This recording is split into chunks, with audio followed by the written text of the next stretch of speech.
நான் உங்கள் முத்தையா அன்புத்துறை பேசுகிறேன். எல்லாருக்கும் என்னுடைய இனிய தமிழ் புத்தாண்டு நல்வாழ்த்துக்கள். இன்றைக்கி ஓஷோவோட சிந்தனையில் என்ன பார்க்க போகிறோம் அப்படின்னா, குறை காணும் மனது அமைதியாக இருப்பதில்லைன்னு சொல்கிறாருங்க பகவான் ஓஷோ. அதுதாங்க நிதர்சனமான உண்மை.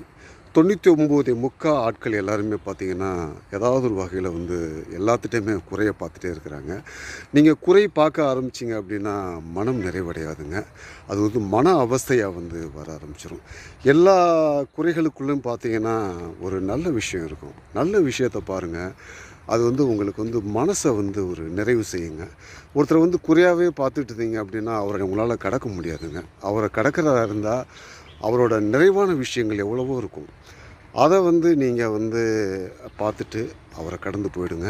அப்போ தான் நீங்கள் நிறைவான ஒரு மனநிலையோட இந்த உலகத்தை கடந்து போக முடியும். ஸோ இன்றைய அதிகாலையில் குறை காணும் மனதை பற்றி நம்ம பார்த்தோம். எல்லாமே எளிமையான விஷயந்தாங்க. முடிஞ்ச வரைக்கும் எல்லாத்தையும் ஏற்றுக்கிட்டிங்கன்னா நீங்கள் அதை கடந்து போகிறது ரொம்ப எளிது. அதோட சண்டை போட்டிங்கன்னா தான் உங்களால் அதை கடந்து போக முடியாது. அது எல்லா உணர்வுகளுக்கும் பொருத்தமானது தாங்க. எந்த சூழல்லையுமே எல்லாத்தையுமே எல்லாத்தையும் ஏற்றுக்கிட்டீங்க அப்படின்னா எங்கேயுமே நீங்கள் குறைய பார்க்க முடியாது. இந்த உலகம் ரொம்ப அழகானது.